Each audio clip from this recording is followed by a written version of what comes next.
5 de la tarde con 48 minutos. La economía chilena creció un 18,1% en el segundo trimestre de este año. Esto significa entre los meses de abril y junio. Para hablar de este y otros temas económicos nos acompaña a esta hora en Noticias 24 el ministro de Economía, Lucas Palacio. Ministro, ¿cómo está? Muy buenas tardes.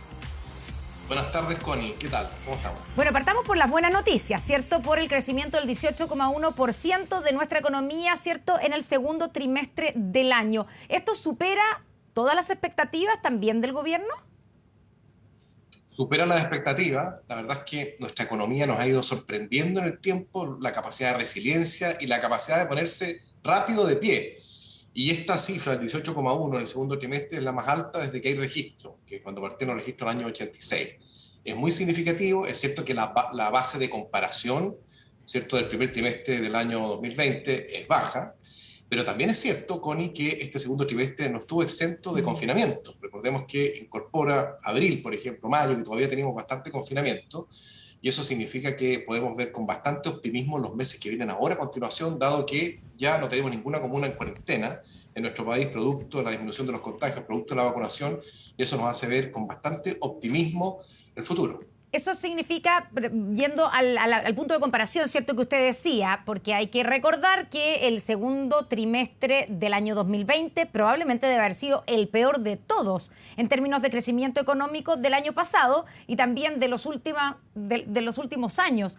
Por lo tanto, claro, se viene de una base muy mala y muy baja. En ese sentido, hay que como relativizar este 18,1%, ¿no? No tanto, porque en conjunto con este 18,1%, es evidente que el año pasado fue malo para Chile y para todo el mundo, pero ya con esto estamos llegando a los niveles de actividad prepandemia. Y Chile es el octavo país de la OCDE que alcanzó ya los niveles de actividad prepandemia, de un total de 46 países. Entonces, eso es algo bien significativo, considerando aún que Chile llegó cerca de 2 y a veces 3 meses después que otros países de la OCDE. Es decir, hemos tenido una capacidad para ponernos de pie muy rápido. Y eso es algo positivo. Y además lo otro que es bueno, y que es bueno destacarlo, es la composición. Si bien este 18,1% incorpora un crecimiento del gasto corriente, es decir, el gasto del consumo de las familias, de más de un 30%. Influido También, probablemente, ministro, influido probablemente por, ¿cierto?, los retiros de los fondos de pensiones, también de las ayudas por parte del Estado, ¿no? por supuesto. Influido por todas las inyecciones de liquidez, tanto por las transferencias del Estado como por parte de los ahorros de las mismas personas. ¿Cierto? Un aumento, pero para consumir tú tienes que tener que poder comprar, que consumir, y eso da cuenta de la actividad económica. No solamente está la disposición a consumir, sino que tienen que estar disponibles los productos y los servicios, y eso es lo que refleja este 18,1% de crecimiento. Entonces, y eso es lo positivo. Y además que en la composición de este crecimiento, vemos que también la inversión, es decir, las maquinarias, equipos, la formación bruta de capital fijo, que es la característica técnica, también creció un 24,8%, que es muy significativo. Entonces, no es solo crecimiento por gasto, sino que también por inversión. Y voy a decir una cosa más. En el primer semestre, hoy también el Banco Central mostró que durante los 6 primeros meses de este año, la inversión extranjera directa creció un 66%, superior a los 13.700 millones de dólares. Eso es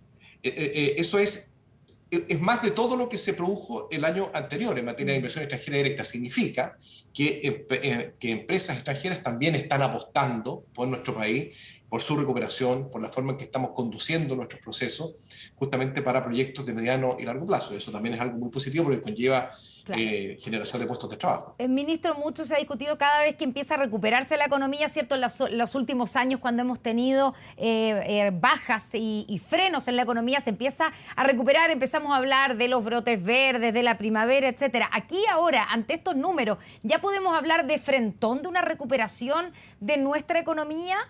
¿O todavía tenemos que esperar a ver qué pasa con la pandemia en los próximos meses? Mira, es muy significativa la cifra que estamos conociendo y es muy significativa además la proyección que todos los agentes económicos están haciendo hasta hacia fin de año.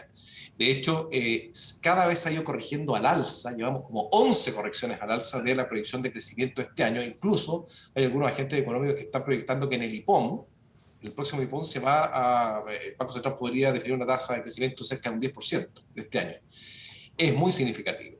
y además que con las herramientas que hemos puesto a disposición, con los IFE que van a durar hasta el mes de noviembre con pago en diciembre, ¿cierto? Que va a llegar al 100% del registro social de hogares, que ya está llegando.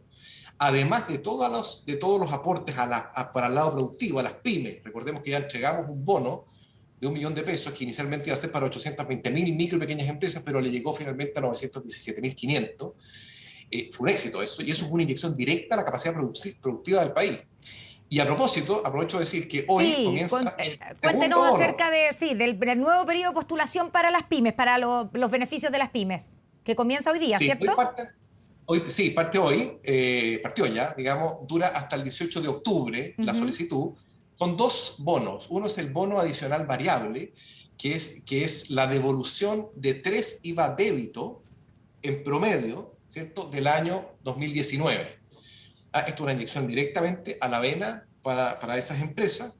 Para las pymes que sufrieron retroceso en sus ventas importantes durante el 2020, ¿cierto? Y del 2021. No, esto es para las micro y pequeñas empresas. Ya. Es para las mismas empresas que recibieron el bono PYME. Esta es la segunda patita. Ya. Y ¿Tienen que postular igual o si ya recibieron el primer bono, el bono PYME, automáticamente les llega este? Tienen que solicitarlo igual. Ya. Se mete impuesto interno y ahí también aparece beneficios MIPES, estos son micro y pequeñas empresas, y ahí lo solicitan, es un tope por empresa de $2.000.000, y si la empresa es de una mujer, o una empresa individual de responsabilidad limitada de una mujer, entonces también recibe un 20% más. Estamos beneficiando en mayor medida a las mujeres que han sido las más afectadas. Y el otro bono es un bono en que es el bono que se le devuelve el pago de un mes de cotizaciones previsionales producto de la Ley de Protección al Empleo. Sí. Hemos generado una serie de medidas para eso, y en este caso estamos devolviendo un mes. ¿Qué mes? El mes en que mayormente se cotizó entre enero y marzo de este año, donde se generó un mayor gasto por cotización previsional producto de la Ley de Protección al Empleo, ese. Y también se solicita ahí el mismo sitio web de impuestos internos, y si no cotizó este año, pero cotizó el año anterior, entonces inmediatamente la cotización previa. Ministro, usted ahí nombró y deslizó la palabra IFE. Hay toda una polémica y un debate sobre su extensión. Yo le quiero preguntar a usted, como ministro de Economía, ¿era realmente necesario la extensión del IFE hasta noviembre o finalmente era una manera de frenar el cuarto retiro y no era necesario precisamente porque, como usted dice, se está recuperando nuestra economía y también se están recuperando los empleos?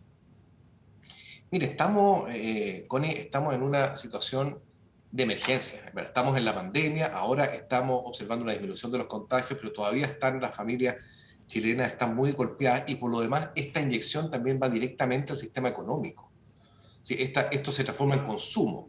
Por lo tanto, lo importante es la composición general, la estrategia general que estamos llevando a cabo, que tiene transferencias a las familias por el lado de la demanda, de quienes compran, digamos, y por otro lado también transferencias por el lado de quienes producen bienes y servicios, justamente para que puedan equilibrar esa oferta con esa demanda. Entonces hay una estrategia que además va acompañada de los incentivos que estamos generando a la inversión, que también son significativos en materia de agilización de procesos, de permisos, que están ya dando sus frutos. Lo observamos en la inversión creciente que estamos observando desde la inversión extranjera directa, pero también desde muchos agentes chilenos que también están comenzando a movilizar sus pero ministro, no me ha contestado la pregunta acerca de, usted dice, claro, seguimos en emergencia, pero no es la misma emergencia o no la misma cantidad de personas que están en una situación de precariedad que hace un par de meses. Por eso una serie de economistas, por ejemplo, el que ha liderado, ¿cierto?, esta discusión, o el que la abrió, fue el economista Joseph Ramos, diciendo que ya era hora de volver a focalizar esa palabra que fue demonizada durante todo este año, pero que ya había que focalizar en las personas, en aquellas familias que realmente lo necesitan, es decir, las que siguen sin trabajo o las que sufrieron y todavía siguen sufriendo una rebaja importante en sus sueldos, en sus salarios. Y la pregunta es, ¿seguimos entregando esto universalmente pese a que hay familias que probablemente ya no tienen la misma necesidad que antes? ¿Es eso eficiente? Tres cosas. Primera cosa, el tema del empleo. Voy a partir por lo último. Sí. El tema del empleo también es muy importante, y ese es el gran desafío, que todo este crecimiento económico, toda esta inyección, todo este desahorro también que hemos generado a nivel de personas y de Estado para poder salir de esta crisis, se traduzca en empleo. Y por eso que está el IFE laboral, que también es una inyección directa a que se generen mayores puestos de trabajo y que la gente se emplee formalmente. Eso es lo primero. Lo segundo, que es importante también dar un cierto nivel, un horizonte de tranquilidad. No estamos en una condición normal, venimos de un año y medio de pandemia. Entonces es importante cuando se genera una política pública darle un nivel de continuidad. No podemos estar mes a mes viendo qué es lo que va a venir para la familia en los próximos meses. Por eso el presidente anuncia y dice, mire, esto se va a extender hasta noviembre con pago en diciembre, y además vamos a generar estas medidas de apoyo a la contratación, porque así las empresas, todo el mundo se puede planificar. Y en tercer lugar, mire, durante la pandemia, la verdad es que ya estamos acostumbrados a la política ficción, mire, que llegó tarde, que llegó temprano, que es mucho, que es poco. Aquí lo importante es la composición, la ecuación total. Y la ecuación total es que nuestro país está superando la pandemia en base a un proceso de vacunación cuyo origen fue el presidente de la República, que él fue el que tomó, el presidente Piñera tomó la decisión de los primeros países del mundo en adquirir las vacunas, fue él. Y eso nos permite ahora estar en una situación bastante auspiciosa respecto de lo sanitario, pero también respecto del resto de la vida que necesitamos, la vida social, la vida económica. Ministro, y eso es lo primero. Lo segundo sí. es que hemos generado las herramientas para mitigar el efecto estructural en la economía. Y eso significa mitigar el efecto social y económico, con distintas herramientas que se han ido activando a lo largo de la pandemia. Y en tercer lugar, es muy importante, por supuesto, ir convergiendo hacia una transición que nos permita volver a generar los equilibrios fiscales que son necesarios para el futuro, porque podemos superar esta pandemia, podemos superar esta situación compleja que hemos vivido Chile y el mundo, pero tampoco sabemos si es que el próximo año o el año subsiguiente, quién sabe cuándo, tengamos que enfrentar otra dificultad, y por eso necesitamos tener ahorros. Por lo tanto, es importante también ahora comenzar a converger hacia una estabilidad fiscal que nos permita también hacer frente a situaciones de emergencia como la que hemos a futuro, como la que hemos enfrentado ahora. Ya, ministro, entonces usted descarta que exista en este momento digamos, un cambio de escenario y que haya que focalizar a los que realmente necesitan el IFE. Óscar Landerreche, otro economista, ¿cierto? Universidad de Chile, también ha dicho ahora, hace poco, que hay una paradoja por parte del gobierno, que cuando había que focalizar universalizó y cuando había que universalizar focalizó, y que siempre llega tarde, que siempre está offside, usando un término futbolístico. Eso es lo que dijo el ministro Óscar Landerreche. ¿Qué le responde? Es un poco más fácil, hay que decirle a todas esas personas que es un poquito más difícil con guitarra y que esto va variando y que por supuesto se toman en consideración todos esos elementos. Pero imagínense si nosotros hubiéramos tirado la casa por la ventana el primer mes de la pandemia. Pero ahora no están tirando la casa por la ventana con la cantidad, con la extensión del IFE universal hasta noviembre. 15, ¿son cuántos millones de hogares, ministro? Casi 16, ¿o no? No, son casi 16 millones de personas. Perdón, de personas, 16 millones de personas. Ya, con la economía, como usted dice, recuperándose, con los empleos también recuperando. Entonces, sí, por supuesto que todo el mundo tiene necesidad, eso es evidente, pero también hay otras necesidades y esto tiene un costo enorme como política pública. Por eso le pregunto yo si es que no se está tirando la casa por la ventana, simplemente porque era imposible decir que no. Y porque tenemos elecciones presidenciales, parlamentarias, en un par de meses más. Mire, las políticas públicas se toman considerando varios elementos, no solamente el elemento económico, y eso lo hemos visto durante toda la pandemia. Por eso que hay que ir ecualizando los distintos elementos que constituyen, que confirman, que construyen una decisión. Lo que nosotros hemos hecho es darle la tranquilidad a las familias para poder salir de buena forma de este proceso. Y eso lo estamos haciendo con aportes a las familias y también con aportes al sistema económico, a las pymes, porque es muy importante que la demanda vaya acorde, equilibrada con la oferta. Y eso es un programa que está financiado, que está conversado, que está proyectado, y posterior a eso, y el presidente de la República lo ha dicho, hay que ir convergiendo hacia una responsabilidad fiscal que nos permita también enfrentar futuras situaciones de dificultad. Mire, estamos bien en la pandemia, ¿cierto? Estamos bien, pero hace 2 meses atrás no estábamos tan bien, ¿se acuerdan? ¿No? Sí, claro. Y hemos tenido nuevas olas. Entonces, tampoco hay que cantar victoria con esto.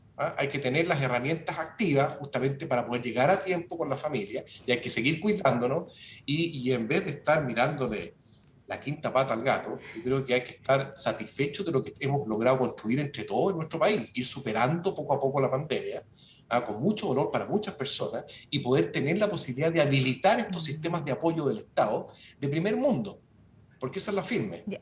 Así hemos generado el sistema de apoyo más robusto de América Latina y a la par con muchos países desarrollados. Y eso lo hemos construido en las últimas décadas y también hemos tenido la creatividad como para poder generar las herramientas que les lleguen a las personas. Ministro, una última pregunta. Sí, ¿sí? Una última pregunta, antes que se nos acabe el tiempo. ¿Usted espera que con esto no se apruebe el cuarto retiro de fondos de pensiones? Yo espero que con esto o sin esto y de ninguna forma se sigan aprobando retiros de los fondos de pensiones. Esos son ahorros de las familias que van a ser necesitados el día de mañana. Ya, pero Eso lo he dicho siempre. hay parlamentarios no solamente de la oposición, también hay algunos de su sector que están, Sí, que están no estoy de acuerdo con proponiéndolo ellos. pese al aumento de las ayudas por parte del gobierno. Pero mire, yo no estoy de acuerdo con seguir sacándole plata al bolsillo de las pensiones. Todo lo contrario. Yo creo que al revés, mi mensaje a todos los parlamentarios es que se apruebe lo antes posible la ley de pensiones.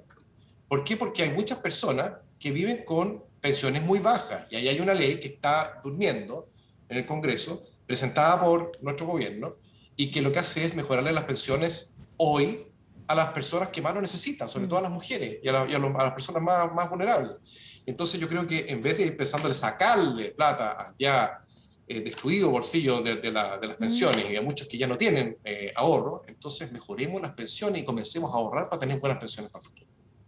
El ministro de Economía, Lucas Palacios, muchas gracias por esta conversación aquí con Noticias 24. Muy buenas tardes. Buenas tardes, Connie. Muchas gracias.